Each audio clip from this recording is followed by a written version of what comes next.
الله نحمده ونستعينه ونستغفره ونؤمن به ونتوكل عليه ونعوذ بالله من شرور أنفسنا ومن سيئات أعمالنا من يهده الله فلا مضل له ومن يضلله فلا هادي له وأشهد أن لا إله إلا الله وحده لا شريك له وأشهد أن سيدنا ومولانا محمدا عبده ورسوله صلى الله عليه وسلم. أعوذ بالله من الشيطان الرجيم.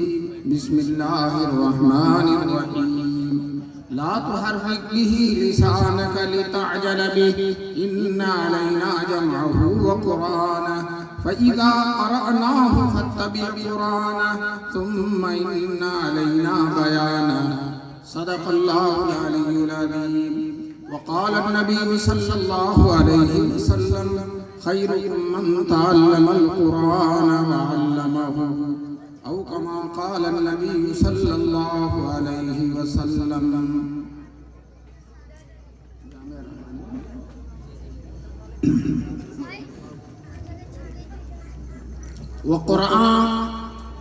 وقرآن جو غذا بھی ہے، دوا بھی ہے، شفا بھی ہے.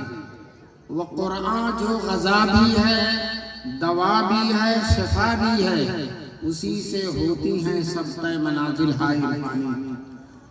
حضرت صدر جلسہ معزز اور محترم علماء کرام، محترم بزرگوں اور دوستوں، نوجوانان ملت، نیک ماؤں اور بہنوں، اللہ کا بڑا کرم ہے، بڑا احسان ہے کہ اللہ تبارک تعالیٰ نے ہم سب کو جامعہ رحمانیہ باب القرآن کے اس عظیم الشان جلسہ دستار بندی میں شریک ہونے کا موقع نصیب فرمایا. آپ مغرب بعد سے میں ہی سن رہا ہوں، عصر بعد سے پروگرام چل رہا ہے مدرسے سے، اور بچوں نے بڑی اچھی اچھی قرأتیں، نعتیں، نظمیں، تقریریں پیش کی، جس سے مدرسے کی بہترین کارکردگی کا حسین نمونہ آپ کے سامنے آیا. چھوٹے چھوٹے بچے مائک پر کھڑے ہو کر تقریر بے تکلف، نہ ان کے پیروں میں کوئی لڑکھڑاہٹ ہوتی ہے، نہ کوئی خوف ہوتا، بے تکلف جیسے لگتا ہے کہ یہ شروع ہی سے عطا اللہ شاہ بخاری، بچپن ہی سے عطا اللہ شاہ بخاری لگتے ہیں. میں یہ بتانا چاہتا ہوں کہ انہی بچوں کے جو چھوٹے چھوٹے بچے مائک پر تقریر کر رہے ہیں، اگر ان کے والد محترم ناراض نہ ہوں گے، والد صاحب اگر ان کے والد محترم مدرسے میں نہیں گئے ہیں، مدرسے میں داخلہ نہیں لیا، تو مائک پر کھڑا کر دو تو ان کے پیر لرز جائیں گے. اب بتائیے، انہی کا بیٹا بے تکلف بول رہا ہے، یہ کیا طاقت اس کے اندر پیدا کر دی مدرسے نے، کیا بات اس کے اندر، کیا خوبی پیدا کر دی ہے. دوستو، یہی مدرسوں کا کارنامہ ہے، اور اسی کارناموں سے الحمدللہ دین اور اسلام زندہ ہے، اور انشاءاللہ قیامت تک زندہ رہے گا. بتاؤ، چھوٹے چھوٹے بچے قرآن کے حافظ ہیں. یہ سال کا آخر چل رہا ہے، ہر مدرسے میں دستار بندی کا جلسہ ہو رہا ہے، کہیں 20، کہیں 25، کہیں 100، کہیں 200، اتنے حافظ ہو رہے ہیں. اور جو جتنا چھوٹا ہے بچہ وہ اتنا ہی شاندار حافظ. بڑا والا تو بھولتا ہے، چھوٹے والا بھی بھولتا ہے. تو یہ عجیب بات ہے، عجیب قوت ہے جو ان مدرسوں کے اندر ہے، اور ان بچوں کے اندر مدرسوں نے پیدا کر دی ہے.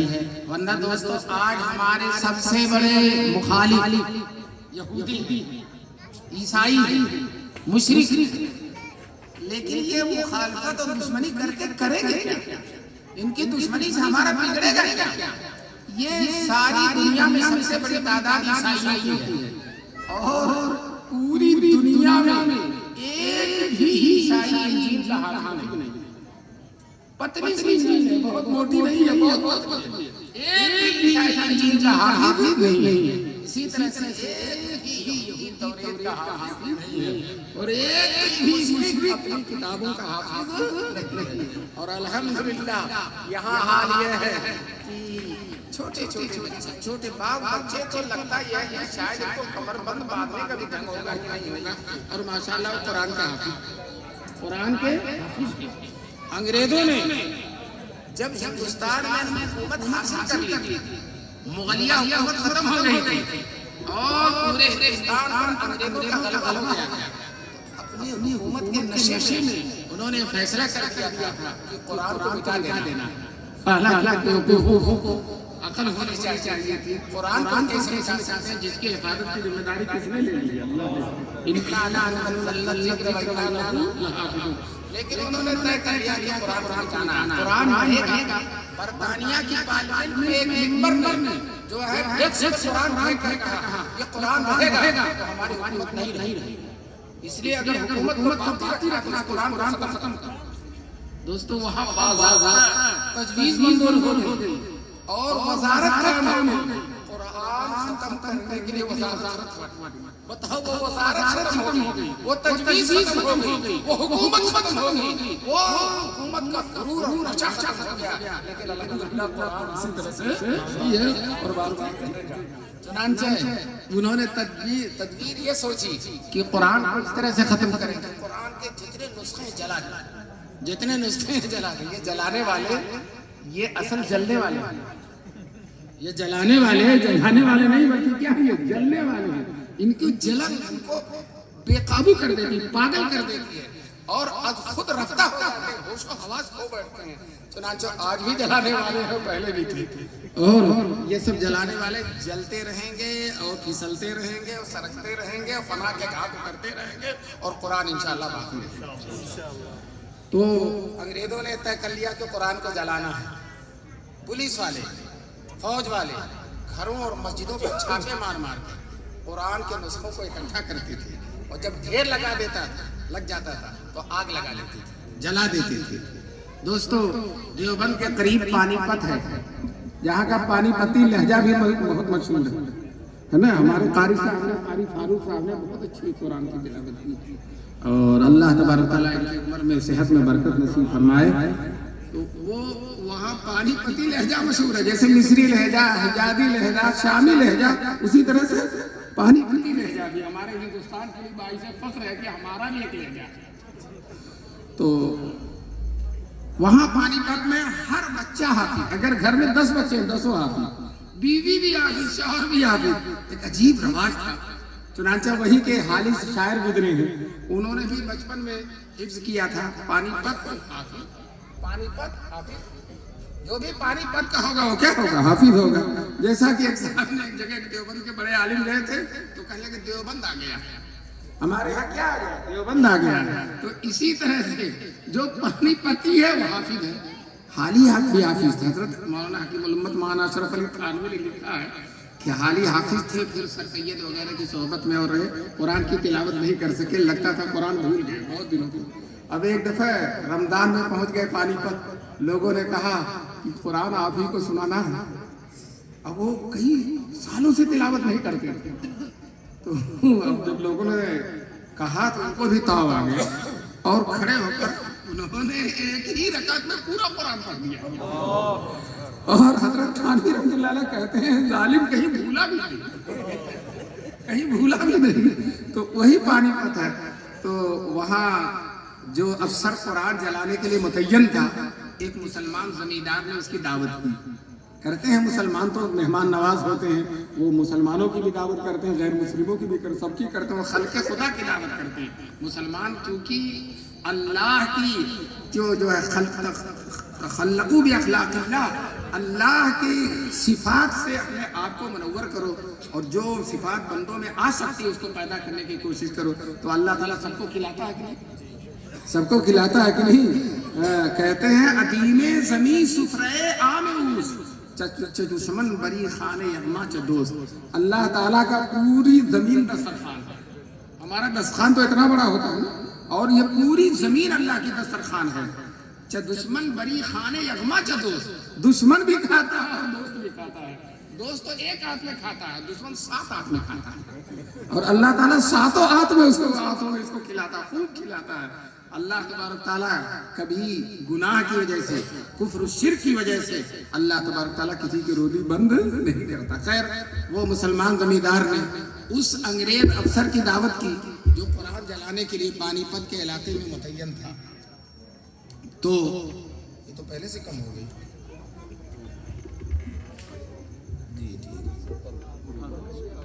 ارے اس کو رہنے دیجئے، یہ کم بھی رہے گا تب بھی لوگ سنیں گے انشاءاللہ۔ یہ نغمہ فصل گلو لالا کا نہیں پابند، یہ نغمہ فصل گلو لالا کا نہیں پابند، بہار ہو کی خزاں لا الہ الا اللہ، ماہک چلے یا نہ چلے لا الہ الا اللہ۔ بہرحال مسلمان زمیندار نے اس کی دعوت کی، جب وہ دعوت کھا چکا تو کہا ہمارے ہاں دستور ہے جب کوئی معزز مہمان آتا ہے دعوت کھاتا تو ہم اس کو اپنا قرآن کریم سناتے ہیں، ہماری مذہبی کتاب ہم اس کو سنواتے ہیں، آپ سنیں گے؟ تو انگریز اپنی ٹوٹی پھوٹی اردو میں کہتا ہاں ہم سنیں گا، ہاں ہم سنیں گا۔ اس نے محلے کے چھوٹے چھوٹے بچوں کو، جو اکثر مدرسہ باب القرآن کے پڑھے ہوئے تھے، چھوٹے چھوٹے بچوں کو اکٹھا کر دیا کہ یہ قرآن کے حافظ ہے، جس سے چاہو سن لو۔ انہوں نے اس نے ایک چھوٹے بچے کا 20واں پارہ پڑھا، اس نے بسم اللہ کہہ کے فر پار پڑھنا شروع کر دیا۔ دوستو جب حافظ کو یاد ہوتا ہے تو اس کو سب سے زیادہ مزہ قرآن کے پڑھنے میں آتا ہے، قرآن کے پڑھنے میں آتا ہے، اور بڑے لطف کے ساتھ قرآن پڑھتا ہے، اور جی نہیں چاہتا کہ، چنانچہ جو اچھے حافظ ہوتے ہیں یہ نہیں دیکھتے کہ لوگوں کا پیر دکھ رہا تراویح پڑھتے چلے جاتے، اور اس کو پتہ ہی نہیں چلتا، اس کو تو قرآن کی لذت مہو رکھتی ہے۔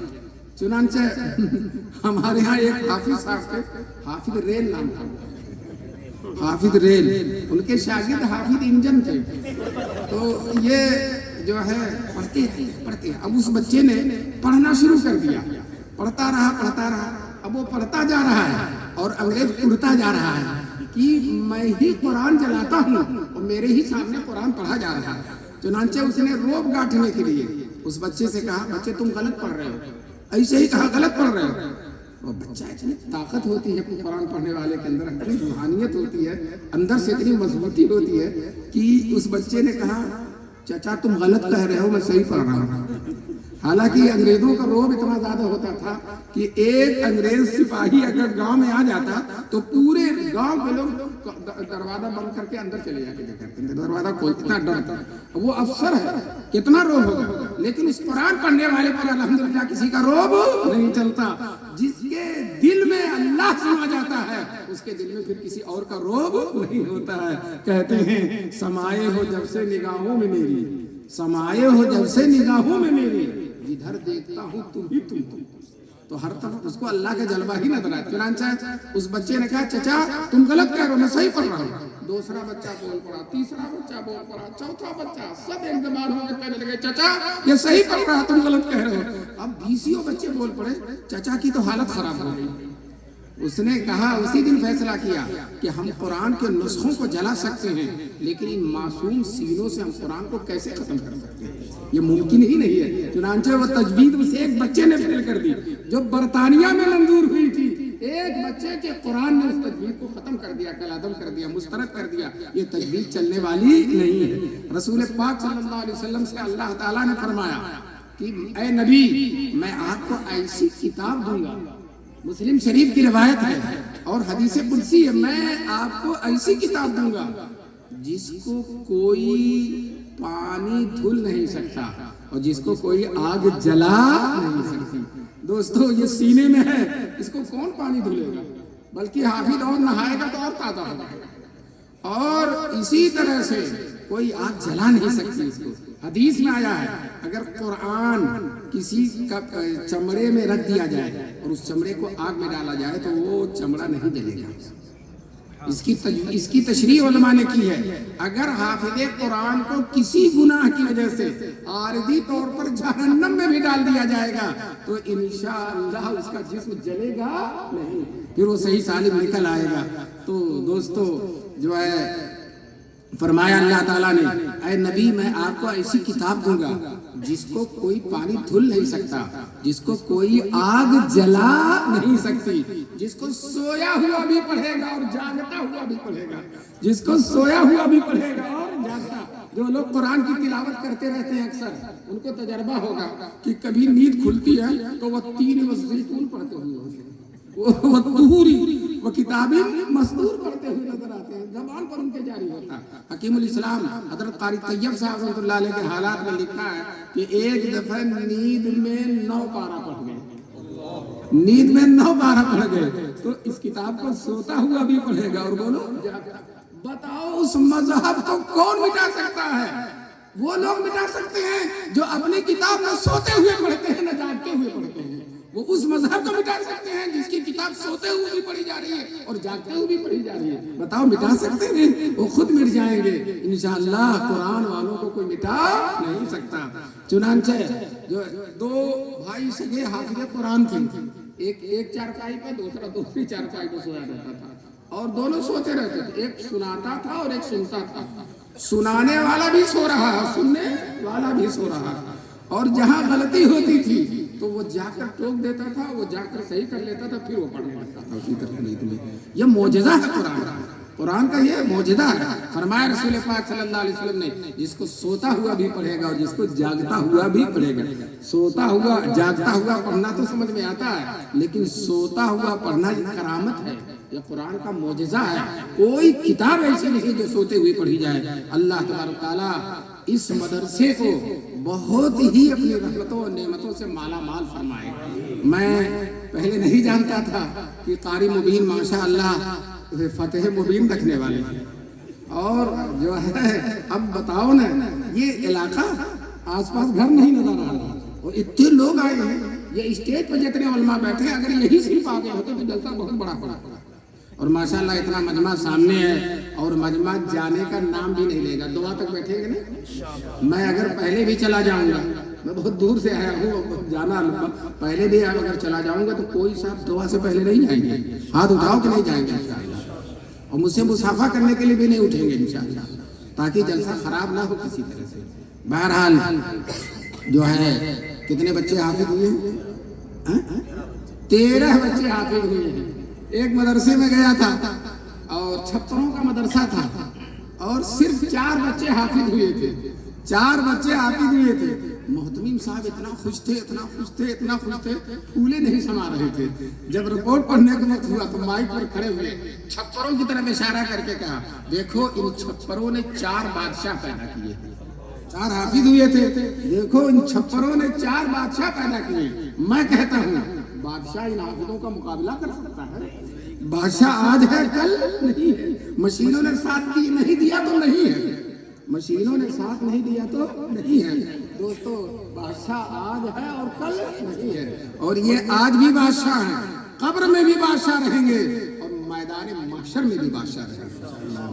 جو آج جو بادشاہ ابھی دیکھیے گا ان کی پگڑی بدھے گی، دیکھیے گا بادشاہوں سے بھی جو ہے روب و داب میں پڑے ہوئے، جیسا کہ کسی نے ان حافظوں کے حافظ سرور کونین صلی اللہ علیہ وسلم کے بارے میں کہا ہے، شاہوں سے سوا سطوت سلطان مدینہ، شاہوں سے سوا سطوت سلطان مدینہ، ظاہر میں غریب الغربا پھر بھی عالم۔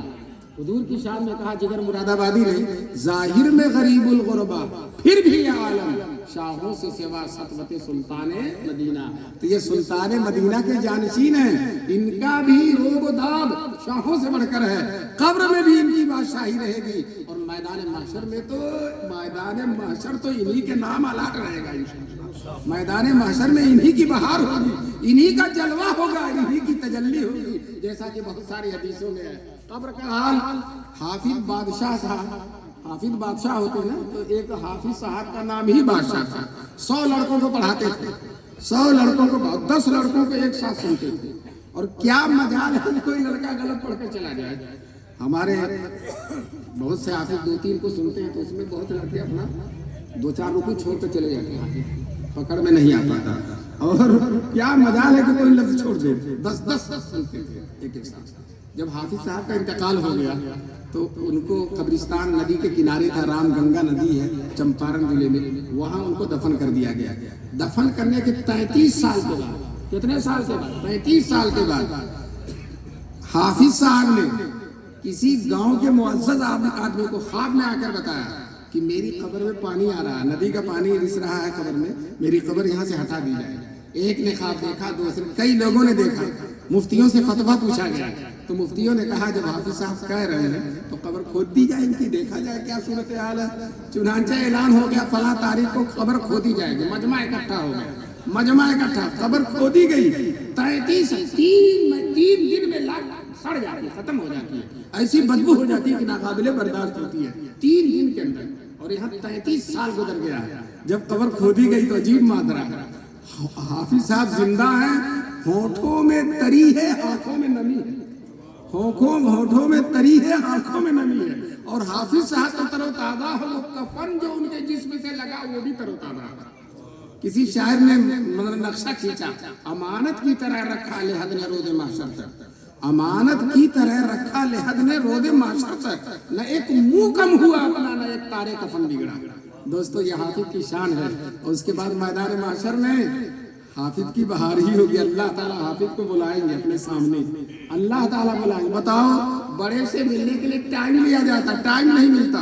اور بڑوں کے بڑے, احکم الحاکمین, قادر و قیوم, عرش و فرش کے مالک اللہ تبارک تعالیٰ اس حافظ قرآن کو اپنے سامنے کھڑا کریں گے. اور پھر وہ آئے گا تو اس کے ابا کو بھی بلائیں گے. اسی لیے میں حافظ قرآن کے ابا سے کہتا ہوں, کم سے کم داڑھی وڑھی رکھ لو. بے داڑھی کے نہ اب اللہ کے سامنے بلائے جاؤ گے, اسے داڑھی چھپائے رہو گے تو شرمندگی ہوگی. اس لیے داڑھی آج ہی جن کے بیٹے حافظ ہیں, باپوں سے میں درخواست کرتا ہوں کہ وہ داڑھیاں رکھ لیں. بہرحال بیٹے کو بلایا جائے گا اور باپ کو بلایا جائے گا. بیٹے سے کہا جائے گا پڑھو, بیٹا پڑھتا جائے گا, ایک آیت پڑھے گا اور باپ کا جنت میں ایک درجہ بڑھے گا. دوسری آیت پڑھے گا, بیٹا پڑھتا جائے گا اور باپ کا درجہ بڑھتا چلا جائے گا. ہمارے دارالعلوم دیوبند کے شیخ الحدیث حضرت مفتی صاحب سعید صاحب, اللہ ان کے قبر کو نور سے بھر دے, وہ اس حدیث کو سنا کر برطول لطیفہ کہتے تھے, ڈنڈا کھایا بیٹے نے اور درجہ بڑھ رہا باپ کا. حضرت فرماتے تھے ڈنڈا کھایا بیٹے نے اور درجہ بڑھ رہا ہے کس کا, باپ کا. دوستو کیوں ڈنڈا کھایا؟ یہ حافظ صاحب دبلے دبلے, پتلے پتلے, کمزور. بھی آپ کے سامنے آئیں گے, دیکھیے گا, فجر سے 1 گھنٹہ پہلے اٹھ جاتے ہیں, سردیوں میں 2 گھنٹہ پہلے اٹھ جاتے ہیں. اور جو ہے فجر سے پہلے ہی حافظ صاحب کو سبق, اپنے استاد کو سبق بھی سنا دیتے ہیں. اور استاد صاحب بھی ماشاءاللہ جو ہے قربانی دینے والے, معمولی تنخواہ ہے. لیکن بتاؤ, آج 10 بجے سے آفس شروع ہوتی ہے اور سب کوئی افسر 12 بجے جاتا, کوئی 1 بجے جاتا ہے. اور یہ حافظ لوگ, یہ اللہ کے خادم, یہ دین کے خادم, یہ قرآن کے خادم, فجر سے 1 گھنٹہ پہلے اٹھ کر بیٹھ جاتے ہیں. اور بچہ جب سنانے جاتا ہے, اگر کہیں بھول ہوتی ہے, یاد نہیں ہوتا, تو تھپڑوں کا لفظ دیتے ہیں اس کو, تھپڑ ہی تھپڑ سے تھپڑ. اسی طرح مفتی صاحب اشارہ فرما رہے ہیں, ڈنڈا کھایا بیٹے نے اور درجہ بڑھ رہا کس کا, باپ کا. کیوں؟ باپ نے قربانی دی. باپ نے اس کو انگلش میڈیم میں نہیں بھیجا لے کر پہنا کر ٹائی لگا کر, اور باپ نے اس کو سعودی عرب کمانے کے لیے نہیں بھیجا. باپ نے اس کو فیکٹریوں اور کارخانوں میں نوکر نہیں رکھ دیا. باپ نے اس کو سڑکوں اور گلیوں پر آوارہ گھومنے کے لیے نہیں چھوڑا, بلکہ باپ نے لا کر اس کو مدرسہ باب القرآن میں داخلہ کر دیا. یہ باپ نے قربانی دی ہے. آج باپ کی قربانی, آج باپ کو قربانی پانے کا وقت آ گیا.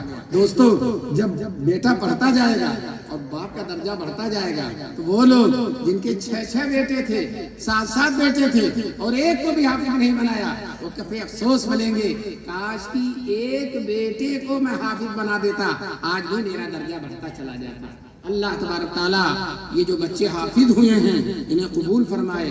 اور میں دل کی گہرائیوں سے قاری مبین صاحب کو میں مبارکبادی دیتا ہوں کہ اتنا شاندار مدرسہ چلا رہے ہیں. 32 دانت کی بیچ میں جس طرح سے زبان ہے, اسی طرح سے الحمدللہ ان کا یہ مدرسہ ہے, اور جو ہے بڑی شان کے ساتھ چلتا ہے. اس زبان کو یہ دانت روک نہیں سکتے, زبان کو دانت روک نہیں سکتے. اسی طرح سے اس مدرسے کو جو ہے ماحول اور فضا کا موافق نہ ہونا انشاءاللہ اس مدرسے کو روکے گا نہیں. یہ مدرسہ چلتا رہے گا انشاءاللہ, قیامت تک چلتا رہے گا. اور یہ سارے مدرسے یادگار ہیں, نمونہ ہیں, اور جو ہے مثال ہیں دارالعلوم دیوبند کی. دارالعلوم دیوبند کا مدرسہ کن حالات میں کھلا تھا؟ آپ کو معلوم ہے, حالات اتنے خطرناک تھے کہ یہ سب لوگ یہ کہہ رہے تھے شاید ہندوستان میں اسلام محفوظ نہیں ہے, شاید ہندوستان میں اسلام محفوظ نہیں رہے گا.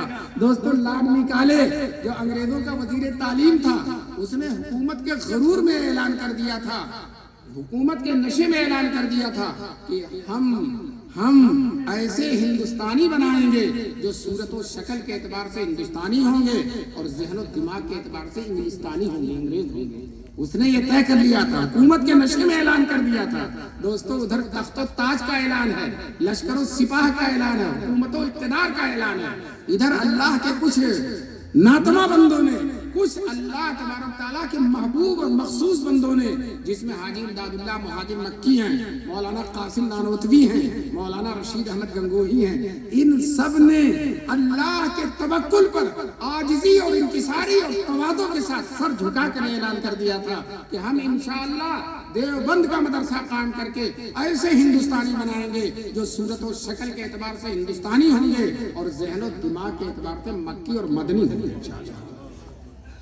میں آپ سے بتاؤں مسلمان دوستو، ہم کامیاب ہیں کہ نہیں کامیاب؟ ہم میں ہر ایک مکی اور مدنی ہے۔ کس سے پوچھو، آج کل ہمارے ہندوستان سے اتنا عمرہ کرنے جا رہے ہیں کہ جس کو دیکھو عمرہ کرنے، جس کو دیکھو عمرہ کرنے۔ تو کیوں؟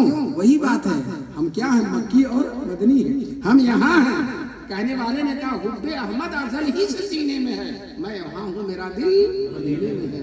دوستو یہ مدینے کی کیفیت، یہ مدینے کی محبت، یہ مدینے کی عظمت انہی علماء دیوبند کا صدقہ ہے۔ اللہ تبارک تعالیٰ ان علماء دیوبند کی خدمات کو قبول فرمائے۔ اور یاد رکھو دیوبند کا مدرسہ انشاءاللہ ثم انشاءاللہ قیامت تک باقی رہے گا، اور اس کے ساتھ جو مدرسے جڑے ہیں وہ بھی انشاءاللہ قیامت تک باقی رہیں گے۔ کیوں؟ دیوبند کا مدرسہ کبوتر ہے، کبوتر، اور سارے مدرسے اس کبوتر کے پر بیٹھنے والے ہیں۔ فارسی شاعر کہتا مورے مسکی حوث داست کی در کعبہ رسد، چونٹی کو تمنا تھی کہ حج کرنے جائے۔ علماء دیوبند سے وہ بھی مستفید تھی، اس کی تمنا تھی کہ حج کرنے جائے۔ اب وہ کیسے جا سکتی تھی؟ ایک کبوتر حرم جا رہا تھا، اس کبوتر کے پیر پر بیٹھ گئی اور وہ بھی چلی گئی۔ تو اسی طرح سے جس طرح سے دیوبند کامیاب ہے، انشاءاللہ دیوبند سے منسلک جتنے مدرسے ہیں وہ سب کامیاب ہیں، اور ان کو کوئی مٹانے والا نہیں ہے۔ ہمارے حضور صلی اللہ علیہ وسلم نے عرفات کے میدان میں دعا کی تھی آخری حج میں، جب حضور نے آخری حج کیا 1,00,000 صحابہ کا مجمع حضور کے ساتھ تھا۔ بتاؤ ایک صحابی اگر کسی لشکر میں چلا جائے وہ لشکر کے فتح ہونے کی ضمانت حدیث میں آیا ہے، اور ایک تابعی چلا جائے تو لشکر کے فتح ہونے کی ضمانت ہے، اور یہاں 1,00,000 صحابی ہیں، اور پھر نبیوں کے سردار ہیں، خاتم الانبیاء اور رسول سرور کونین محبوب رب العالمین موجود ہیں، اور حضور صلی اللہ علیہ وسلم نے اونٹنی پر بیٹھ کر خطبہ دیا تھا، اونٹنی پر بیٹھ کر، اور 1,00,000 کا مجمع، یہاں 2 مائک لگے ہوئے ہیں پھر بھی صحیح کیے جا رہے ہیں، اور ایک بھی مائک نہیں، اور کہتے ہیں پورا مجمع حضور کی آواز سن رہا تھا، اور قریب والا جیسے سن رہا تھا ویسے ہی دور والا بھی سن رہا تھا۔ یہ معجزہ ہے حضور پاک صلی اللہ علیہ وسلم۔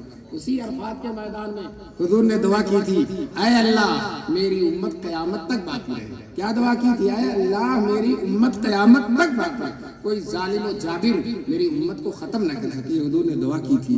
دوستو جب یہ دعا، اور اللہ تعالیٰ نے عرفات ہی میں حضور کو بتلا دیا تھا میرے محبوب آپ کی دعا قبول، میرے محبوب آپ کی دعا قبول۔ تو اس مقبول دعا کے بلبوتے پر میں کہتا ہوں اس ملک میں اور اس دنیا میں کوئی رہے یا نہ رہے ہم تو رہیں گے انشاءاللہ۔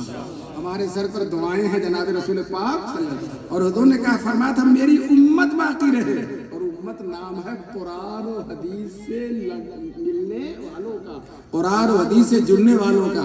تو جب حضور کی امت باقی رہے گی تو انشاءاللہ یہ مدرسے بھی باقی رہیں گے، یہ دارالعلوم دیوبند بھی باقی رہے گا۔ انگریزوں نے ایڑی اور چوٹی کا زور لگا دیا تھا کہ دارالعلوم دیوبند ختم ہو جائے، ایڑی اور چوٹی کا بڑی زبردست سازشیں کی تھی، طرح طرح پوری قوت لگا دی تھی۔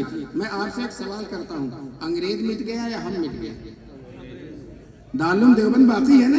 ہے، اور انشاءاللہ قیامت تک رہے گا، اور انگریز ہے بھی نہیں اور قیامت تک اس ملک کا منہ بھی نہیں دیکھ سکتا، اس کو اب آنے کی کوئی امید نہیں ہے، ہو ہی نہیں سکتا۔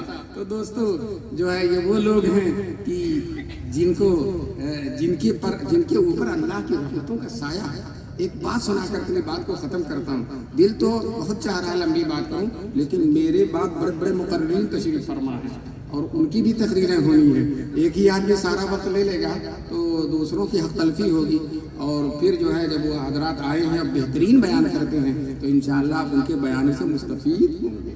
ایک ساتھ تھے امام الدین رام نگری، وہ مودودی خیال کے تھے، جماعت اسلامی کے تھے. انہوں نے شیخ الاسلام کے خلاف کتاب لکھی تھی. شیخ الاسلام کا رسالہ ایمان و عمل، تو اس کے خلاف انہوں نے کتاب. انہی امام الدین کے بیٹے تاج الدین اشعر بنارس کے رہنے والے تھے، دیوبند آئے اور دیوبند آ کر اتنا متاثر ہوئے کہ کہتے ہیں گمسم کھڑا ہوں روضہ قاسم کے سامنے. مدار قاسمی پر گئے تو کہتے ہیں گمسم کھڑا ہوں روضہ قاسم کے سامنے. ملت کا وہ امین، وہ ملت کا پاسبان، اور جس کی بدولت ہندوستان میں اسلام زندہ ہے. دوستو اسی قصیدے میں ایک شعر یہ بھی کہا تھا کہ دارالعلوم کی شان میں روح ابو حنیفہ یہی آس پاس. کیا کہا تھا؟ روح ابو حنیفہ یہی آس پاس. میں نے اس شعر میں تبدیلی کر دی ہے تاج الدین صاحب سے معذرت کے ساتھ. روح ابو حنیفہ ہی نہیں، روح سرور کونین یہی آس پاس. حضور کی حدیثیں پڑھائی جاتی ہیں. ہر سال 2,000 طلبہ بخاری پڑھ کر محدث بنتے ہیں، اور ایک طالب علم کہیں بھی چلا جاتا ہے دین کی فضا بنا دیتا ہے اور دینی انقلاب پیدا کر دیتا ہے. تو دوستو روح ابو حنیفہ تو ہے ہی، روح سرور کونین یہی آس پاس ہے. مجھے ایک عالم کی بات بہت اچھی لگی. اگر اللہ تعالیٰ اگر مگر سے کوئی چیز لازم نہیں آتی، اگر اللہ تعالیٰ اپنی قدرت سے حضور صلی اللہ علیہ وسلم کو بھیج دے، یہاں آ جائیں ہندوستان میں یا دنیا میں کہیں بھی آ جائیں، تو جو ہے حضور کسی بہترین ہوٹل میں نہیں ٹھہریں گے، کسی مالدار کی کوٹھی اور حویلی میں نہیں ٹھہریں گے. حضور کہیں گے مجھے کسی مدرسے کے کمرے میں ٹھہرا دو، کسی مدرسے کے کمرے میں ٹھہرا دو جہاں قال اللہ قال رسول کی صدائیں گونجتی ہیں، جہاں میری حدیثیں پڑھائی جاتی ہیں، جہاں میرا قرآن لایا ہوا پڑھایا جاتا ہے، جہاں میرے دین کو زندہ کیا جاتا ہے، جہاں میری سیرت کو زندہ کیا جاتا ہے. دوستو یہ مدرسوں کی بڑی شان ہے. اس لیے ہم مسلمانوں سے درخواست کرتے ہیں کہ اپنے بچوں کو لاؤ مدرسوں میں، عربی مدرسوں میں لاؤ، حافظ بناؤ، عالم بناؤ. یہاں بھی شان کے ساتھ رہے گا، وہاں بھی شان کے ساتھ رہے گا. کچھ لوگ یہ سمجھتے ہیں مولوی حافظ بن جائے گا تو تھوڑی تنخواہ ہوگی، کھائے گا کیسے؟ میں آپ کو بتا دینا چاہتا ہوں آج بھی 12,000 10,000 8,000 تنخواہ پانے والے مولوی جو کھا لیتے ہیں وہ 2.5 لاکھ تنخواہ پانے والوں کو نصیب نہیں ہے. اللہ آپ کے گھر بھی دیسی مرغا اسی وقت کٹتا ہے جب کوئی مولانا مہمان ہوتے ہیں. شیخ الاسلام مولانا حسین احمد مدنی کی 500 تنخواہ تھی، 50 مہمان روزانہ ان کے دسترخوان پر کھاتے تھے. کتنے مہمان؟ 50. آج دارالعلوم دیوبند میں محدث ہیں مولانا نعمت اللہ تبارک تعالیٰ ان کی عمر میں اضافہ فرمائے، 95 سال کے. کہتے ہیں طالب علمی کے زمانے میں شیخ الاسلام کے دسترخوان پر پتلا سالن اور روٹی کھائی تھی، اور وہ لذت اس کے بعد بادشاہوں کا بھی، حکمرانوں کی بھی دعوت کی، وزیروں اور نوابوں کی بھی دعوت قبول کی. لیکن اس مرد قلندر کے دسترخوان پہ جو لذت تھی وہ کہیں نہیں ملی. کیوں؟ یہ تقویٰ کی لذت ہے، یہ دینداری کی لذت ہے، یہ الہیت کی لذت ہے، یہ روحانیت کی لذت ہے، یہ رزق حلال کی لذت ہے، یہ دین کے خادم ہونے کی لذت ہے، یہ نبی کے وارث ہونے کی لذت ہے. اللہ تبارک تعالیٰ اس لذت سے ہماری نسلوں کو سرفراز فرمائے اور ہم طے کر لیں کہ انشاءاللہ اپنے بیٹوں کو حافظ اور عالم بنائیں گے، اور وہ کسی سے کم نہیں رہے گا. اور آج کل تو مدرسوں نے ایک انقلابی فیصلہ کر لیا ہے. انقلابی فیصلہ یہ کر لیا کہ ہم قرآن کے ساتھ، حدیث کے ساتھ جدید عصری تعلیم بھی دے دیں گے انشاءاللہ. ابھی میں نانوتا گیا تھا، ایک چھوٹا سا مدرسہ جو 15 پارہ حفظ کر چکا ہے، اس نے ایسی بہترین انگریزی میں تقریر کی، ایسی بہترین کہ وہ وکلا بیٹھے تھے، بڑے بڑے ڈاکٹر بیٹھ کر لگے ساری عمر اسی میدان میں گزر گئی ہے اور اس طرح سے ہم تقریر نہیں کر سکتے. اس طرح سے ہم تقریر، ایک صاحب دراصل جل گئے، وہ کہنے ارے رٹ کر کیا. میں نے کہا تم بھی رٹ کر دو، تم بھی رٹ کر دو اس طرح کی تقریر. تو ماشاءاللہ مدرسوں نے جدید تعلیم، تو آپ جو ڈونیشن دے کر اور جو بڑی بڑی فیسیں دے کر اسکولوں میں پڑھاتے ہیں، آپ مدرسوں میں بچوں کو بھیجیں، انشاءاللہ یہ حافظ بھی ہو جائے گا اور 10ویں تک کا جو پڑھنے والا بھی ہو جائے گا. اور پھر یہی آگے چل کر آپ چاہے تو اسے ڈاکٹر بنا دیں، آپ چاہے تو اسے انجینئر بنا دیں. ابھی مولانا قاسم صاحب نے جو یہاں مولانا قاسم تشریف فرما، انہوں نے کہا تھا نا کہ اگر مولوی ڈاکٹر بنتا ہے تو اللہ اسے دست شفا دیتے. وہ بسم اللہ کر کے آپریشن کرتا ہے، بسم اللہ کر کے آپریشن. پٹنہ میں ایک ڈاکٹر صاحب تھے, بڑے اچھے ڈاکٹر تھے, دیندار مسلمان تو تھے لیکن وضع قطع دیندار نہیں تھے. ایک عالم کا آپریشن کیا گیا, اللہ والے کا, دل کا آپریشن کیا. جب دل چیر کر نکال کر باہر رکھ دیا, یہ بڑا آپریشن ہوتا ہے, دل باہر رکھ دیا جاتا ہے, اس دل سے اللہ اللہ کی آواز آئی, اس دل سے اللہ اللہ کی. وہ اتنا عقیدت مند ہوئے کہ انہوں نے اپنا وہ چھوڑ کر کرتا پاجامہ پہننے کے لیے, کیسے لوگ دل نکال کر باہر رکھ دو تبھی اللہ اللہ کرتا ہے. دوستو اپنا رنگ دکھاتی ہے صحبت اللہ والوں کی. اللہ تبارک تعالیٰ مجھے اور ہم سب لوگوں کو ان باتوں پر عمل کرنے کی توفیق نصیب فرمائے. وآخر دعوانا ان الحمدللہ.